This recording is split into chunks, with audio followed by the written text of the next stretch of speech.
भगवान शंकर का संवाद करा, शिव महापुराण की कथा वर्णन करती है। एक पार्थिव लिंग का पूजन जीवन का सुख देता है।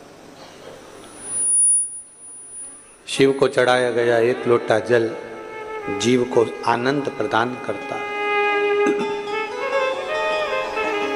भीड़ बहुत है, परिवार, नाते, रिश्ते, कुटुंब, कबीले, व्यापार, व्यवसाय में बहुत भीड़ है, बहुत भीड़। एक नौकरी भी कर रहे हो ना तो उसमें भी भीड़ है। सब लगे हैं आपका पांव खींचकर पीछे करने में और खुद आगे बढ़ने। एक एजेंसी चला रहे हो या नौकरी कर रहे हो या दुकान कर रहे हो, चाहे किराने की करो, चाहे कपड़ा की करो, चाहे पान की करो, चाहे पानी की करो, उसमें भी बहुत भीड़ है। उसमें अपन को निकलना है आगे।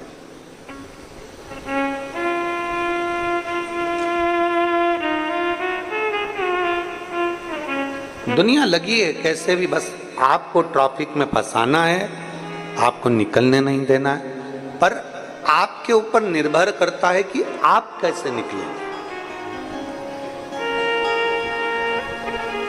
ये आपके ऊपर निर्भर करता है कि आप कैसे बाहर निकले। जीते जी तो कोई आपको रास्ता नहीं देगा, मरने के बाद जरूर रास्ता दे देंगे, पर जीते जी का गारंटी। अपना रास्ता अपने को बनाना है, अपने को अपना स्वयं आगे बढ़ते चले जाना है।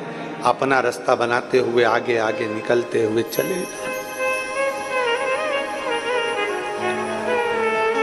भगवान का नाम लेते जाओ, शिव नाम लेते जाओ, भगवान शंकर का गुणगान करते जाओ और आगे बढ़ते चले जाओ। एक कथा बड़ी सुंदर आती है। पूरे मानव देह में, पूरे मानव के शरीर में अगर हमारे भीतर ये शिव भक्ति है, हमारे भीतर भगवान शंकर का गुणगान हम कर रहे हैं, हम भगवान शिव की अविरल भक्ति में डूबे हुए हैं, भगवान शंकर का नाम जाप कर रहे हैं, या भगवान शिव को एक लोटा जल चढ़ा रहे हैं, ये हमारा आज का पुण्य नहीं है, ये हमारे पूर्व का कोई अच्छा कर्म हुआ होगा। तो शंकर भगवान ने अपने देवालय, शिवालय और कथा तक हमको बुला लिया। जैसे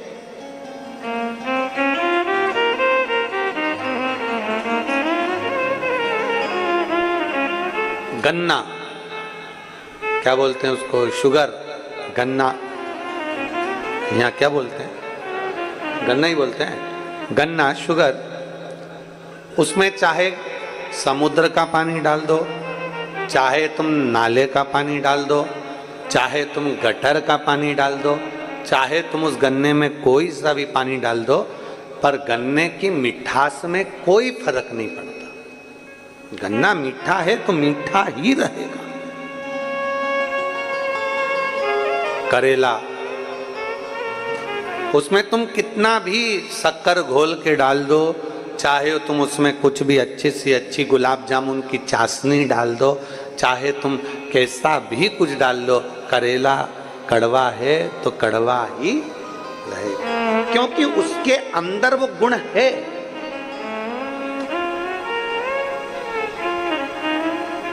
उसके अंदर वो भरा हुआ है। उसका आज का गुण नहीं, उसका पैदाइश गुण है।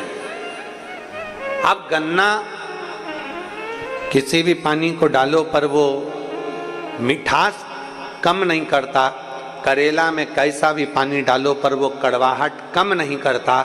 उसी तरह आप विचार करना, आपके घर में 4 बहुएं हैं, आपके घर में 4 लोग हैं, आपके घर में 5 लोग हैं, बेटी है, बेटा है, परिवार है, माता है, पिता है, परिवार पूरा की पूरा है। बहुएं भी रह रही हैं, चाचा चाची भी रह रहे हैं, काका काकी भी रह रहे हैं, बुआ फूफा भी रह रहे हैं, सब कोई रह रहे हैं, तुम्हारे घर में सब है। पर जरूरी नहीं कि सबका मन शिव में लग जाए, पर जरूरी नहीं कि सबका मन भगवान में लग जाए। कोई कोई ऐसा होगा घर के अंदर जो शंकर के मंदिर तक भी जाएगा, जल भी चढ़ाएगा, शंकर का गुणगान भी करेगा, शिव स्मरण भी करेगा। कोई कोई ऐसा रहेगा जो शंकर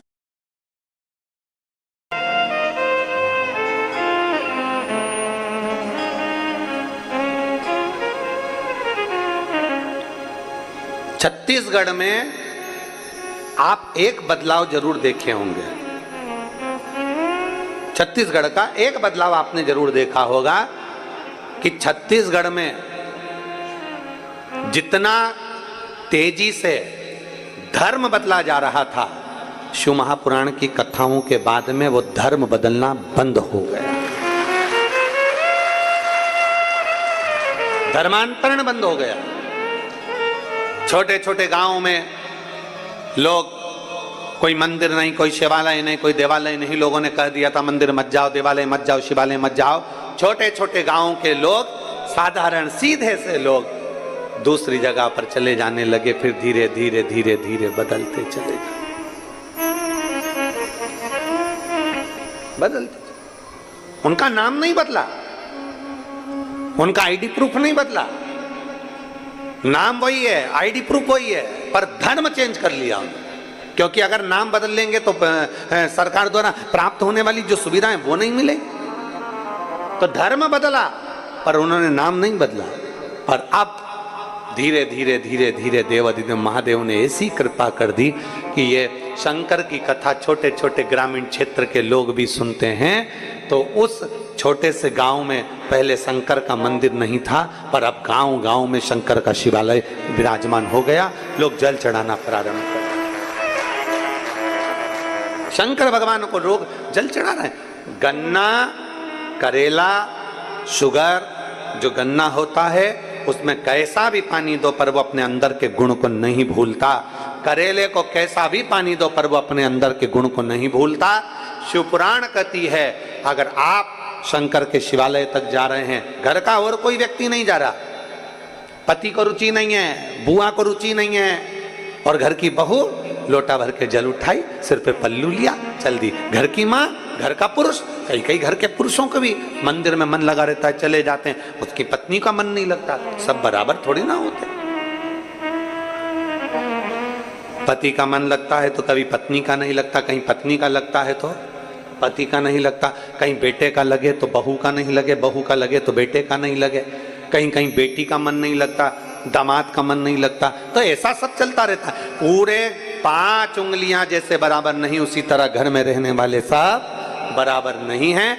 किसी का मन लगेगा, किसी का नहीं लगेगा। आप दुखी मत होना, अपने अंदर ये विश्वास रखना, अपने भीतर ये विचार रखना कि गन्ने में कितना भी पानी दो पर उसकी मिठास कभी भी खत्म नहीं होती। कैसा भी पानी मिले, करेले में कैसा भी पानी मिले, उसकी कड़वाहट खत्म नहीं होती। उसी तरह जिसको परमात्मा ने शुरू से ही ढाल कर भेजा है और जो ढला हुआ है उसको कितना भी बदलने का प्रयास करो, वो शंकर के मंदिर तक चले ही जाता है, शिव की स्तुति कर ही लेता है, शंकर का गुणगान कर ही लेता है, कितना भी बदल।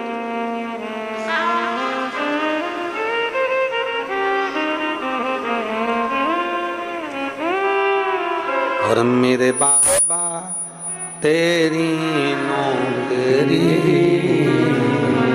सबसे बढ़िया है, सबसे खरी, तेरे दरवाजे की चाकरी सबसे बढ़िया है, सबसे खरी। तारकासुर की कथा चल रही है। तारकासुर ने अपने चित्तवृत्ति में भगवान शंकर के लिए उनसे कि ये मैं जिनकी आराधना करता हूँ, मैं शिव की उपासना करता हूँ, मैं शंकर की विनती करता हूँ, तो शंकर भगवान का विवाह हो जाए। गलत नहीं सोचा है, सोचा अच्छा है। माँ अपने बच्चे के लिए अच्छा सोचती है, इंजेक्शन लगेगा, टीका लगेगा, रोएगा जरूर पर इसकी जिंदगी संवर जाए। तारकासुर असुर है। तारकासुर ने जो विचार करा, तारकासुर ने जो सोचा, तारकासुर ने जो विचार किया कि मैं अच्छा सोचूं उनके लिए। पर इंद्र के सोच, इंद्र की वृत्ति, इनका इंद्र का बुद्धि श्रेष्ठ नहीं देख पाई। जरूरी नहीं कि सबको शिव महापुराण की कथा अच्छी लगे।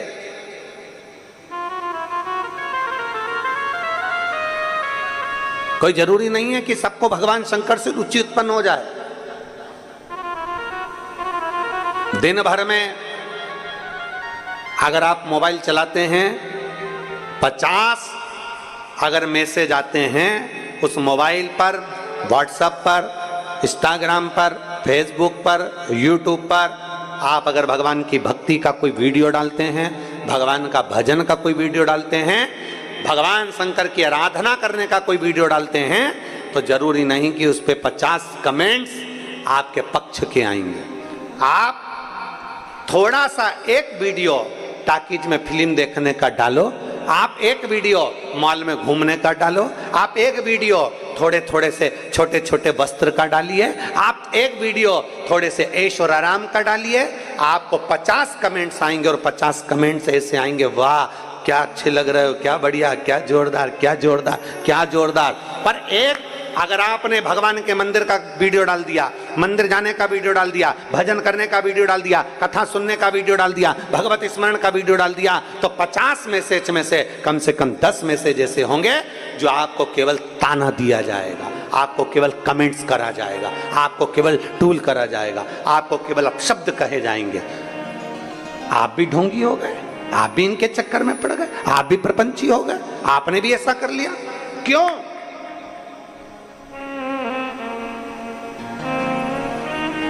छोटे कपड़े पहनने पर कोई आपको टोकेगा नहीं, फिल्म देखने पर आपको कोई टोकेगा नहीं, मॉल में घूमने से आपको कोई टोकेगा नहीं, गाड़ी तेज चलाने से आपको कोई टोकेगा नहीं, सारी दुनिया में एंजॉय करते मिलोगे कोई नहीं टोकेगा, लड्डू खाते हुए कोई नहीं टोकेगा, पानी पूरी खाते हुए कोई नहीं टोकेगा। पर एक दिन आपने सोमवार के दिन मस्तक पर तिलक लगा लिया, गले में रुद्राक्ष की माला पहन ली, सुंदर धोती बांध ली, एक तन पर गमछा ले लिया, तो 50 लोग आपको टोकते हुए मिल जाएंगे। बताओ, ये भी ढोंगी बन गया, इसने भी ढोंग चालू कर। हंसेंगे लोग, ताना कसेंगे लोग, पर क्या किसको रोइए, जम के बोलो जरा, चादर तान के सोई। आग लगे बस्ती में, अपन रो मस्ती में। गलत चीज डालोगे ना तो लोग तुम्हारी तारीफ करेंगे, बहुत बढ़िया, बहुत बढ़िया, बहुत बढ़िया, बहुत बढ़िया। वस्त्र छोटे से डाल दिए, लोग तुम्हारी तारीफ करेंगे, क्या बढ़िया, क्या बढ़िया, क्या बढ़िया। पर जैसे ही तुमने धर्म की ओर आगे बढ़े हो, जैसे ही तुम सत्कर्म की ओर आगे बढ़े हो, जैसे ही तुम भगवान की अविरल भक्ति की ओर आगे बढ़े हो, तब लोगों के तैयारी में बैठना कि सारे मैसेज तुम्हारे अच्छे नहीं होंगे, कुछ तुम्हारे को ताना भी दिया जाएगा, कुछ तुमको कोसा भी जाएगा, कुछ तुमको अपशब्द कहा जाएगा। क्यों? क्योंकि भगवान की जो पथ है, भगवान का जो रास्ता है, भगवान की भक्ति का जो मार्ग है, थोड़ा ये कठिन मार्ग है, कठिन मार्ग।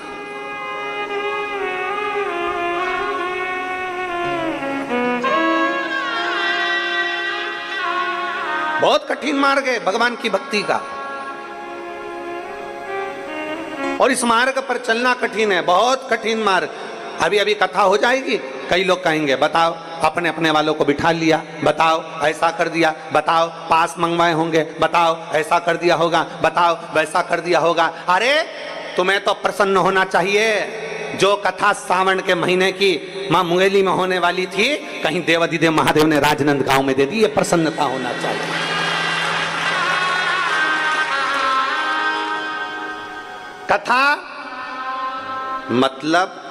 कथा मतलब हेलीपैड, कथा मतलब हेलीपैड। हाँ, हेलीकॉप्टर को उतारने के लिए चूने से एच लिख दिया जाता है, देखा है आप लोगों ने, चूने से एच लिखा जाता है। हेलीकॉप्टर हेलीपैड पर उतरता है।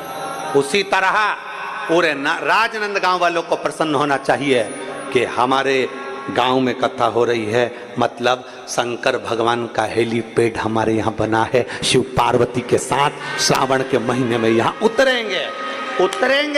मतलब भले आप कथा के पंडाल में पहुंचे ना पहुंचे, भले आपने ऑनलाइन कथा सुनी, भले अपने घर में बैठकर कथा सुनी, पर आपकी प्रसन्नता यह होना चाहिए कि हमारे राजनंद गांव में ऑनलाइन कथा, भले किसी को आने की अनुमति नहीं मिली हो, पर ऑनलाइन कथा हमारे क्षेत्र में हुई है। मतलब शंकर 5 दिन के लिए यहाँ उतरे हैं और हमारे ऊपर कृपा करे, ये प्रसन्नता होना चाहिए। पर नहीं,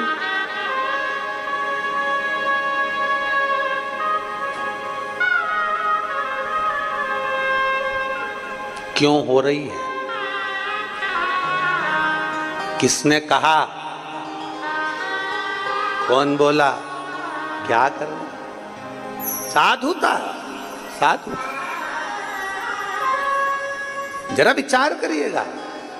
आप गलत कार्य करिए, आपका सब तारीफ करेंगे। गलत कार्य की हर व्यक्ति तारीफ करता, पर अच्छे कार्य की तारीफ होना बहुत कठिन। भगवान का पथ बड़ा कठिन पथ है। मीराबाई भगवान के पथ पर चली, जहर का प्याला मिला, शेर के सामने छोड़ दिया, नाक का पिटारा मिला, मीराबाई ने अपना पथ नहीं छोड़ा। अब शब्द कहे मीराबाई को ताने पर ताने दिए गए। और गुरु भी कौन मिला मीराबाई को? गुरु कौन मिला मीराबाई को? चमड़े का जूता बनाने वाले चर्मकार श्री रविदास जी, संत शिरोमणि श्री रविदास जी। और मीरा संकोच नहीं करती थी। मीराबाई से कहा, तूने गुरु क्या बनाया? गुरु क्या बनाया तूने? मीरा, तूने संत रविदास जी को गुरु बना लिया? अरे मीराबाई कहती है कि आज मुझे गर्व है कि संत रविदास जी को मैंने गुरु बनाया है, क्योंकि वो साधारण गुरु नहीं है। वो चमड़े धोने के बर्तन में से भी गंगा को प्रकट कर लेता है, तो वो साधारण नहीं हो सकता। कुटिया बनवा देती हूं मैं आपके लिए, महल बनवा देती हूं। आप मेरे गुरु हो, मैं आपको गंगा के घाट पर ले जाकर बिठा देती हूं। संत रविदास जी कहते हैं, मीरा मुझे गंगा के घाट पर जाने की क्या जरूरत? गंगा तो खुद यहाँ आ जाती है। गुरुवर, गंगा और यहाँ? हाँ, गंगा यहाँ? हाँ। पानी पिलाऊं तुझे गंगा का? जिस बर्तन में चमड़ा धोते थे जूता बनाने का, उसी बर्तन में हाथ जोड़कर कहा, गंगा मैया मुझे पानी पीना है, पिला दीजिए। हीरे की चूड़ी जड़ा हुआ हाथ उस बर्तन में से निकल कर बाहर आया, जिसमें जल भरा हुआ एक कलश था। रविदास जी ने जल लिया, मीराबाई को दिया, और भी लोग बैठे थे उनको दिया। कुछ कुछ ऐसे भी बैठे थे जो संत रविदास जी से चिढ़ते थे, उन्होंने जल नहीं पिया। कठोते से निकला, चमड़ा धोने के पात्र में से निकला, गंदे पानी में से निकला। कई कई ऐसे थे जिनको गंदगी नजर आ रही थी, पड़ा। कई कई ऐसे थे जिनको गंदगी नजर आ रही थी। अच्छा देखो ना, प्रयास करो कि अच्छा दिखे। और कई कई थे, अरे चमड़े के बर्तन में से जल निकला, हम नहीं पी सकते। कई लोगों ने छोड़ दिया, और मीरा और कई ऐसे थे जिन्होंने पी लिया। रविदास जी ने बाद में कहा, मीरा ये साधारण गंगा का जल नहीं था, एक संत द्वारा विनय कर कर गंगा का बुलाया गया जल था। इसलिए मीरा, मेरा वचन है, तुझे कोई दुनिया में मिले चाहे ना मिले, पर जब तेरा शरीर छूटेगा तो तेरी बॉडी, तेरा शरीर मिलने वाला नहीं है। तू द्वारिकाधीश में समा जाएगी और द्वारिकाधीश तुझ में समा जाएगी।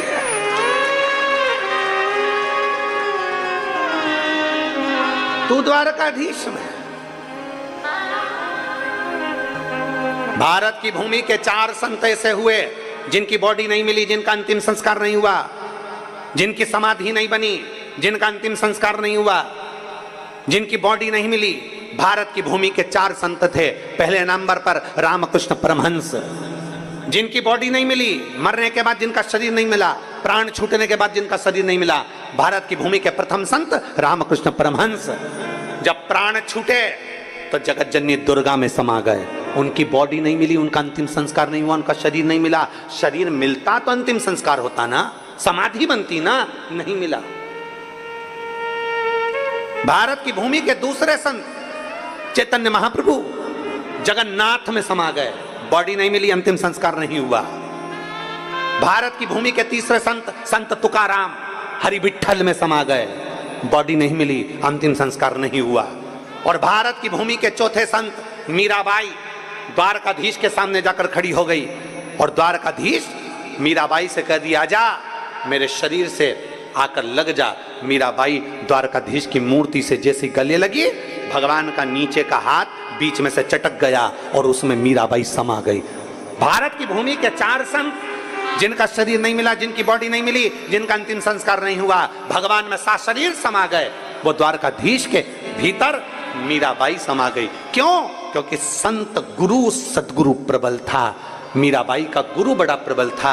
मीराबाई के गुरु संत रविदास दुनिया की निगाह में थे कि चमड़े का जूता बनाते हैं, चर्मकार चर्मकार चर्मकार कहते थे, पर मीराबाई रविदास जी को गुरु बनाई तो जानती थी कि ये मेरा गुरु कोई साधारण नहीं है, गुरु साधारण नहीं है। दुनिया के लोग उसमें गलतियां छांटते रहे कि ये चर्मकार हैं, बताओ चर्मकार हैं, पर मीराबाई ने कोई अपने गुरु में गलती नहीं देखी। और याद रखना, जीवन में अगर भगवान शंकर की कथा का रसपान करते हो ना, शिव महापुराण की कथा सुनते हो, तो अपने भीतर ये विश्वास रखना कि शंकर को हमने अपना गुरु बनाया है, इसलिए मेरे शंकर में, मेरे गुरु में कभी मैं गलती ना देखूं, देखूं तो मेरे शंकर में मैं अच्छाई देखूं, उसके सिवाय कुछ ना देखूं, कुछ नहीं देखना मुझे। और मीरा कहती थी, मुझे एक बड़ो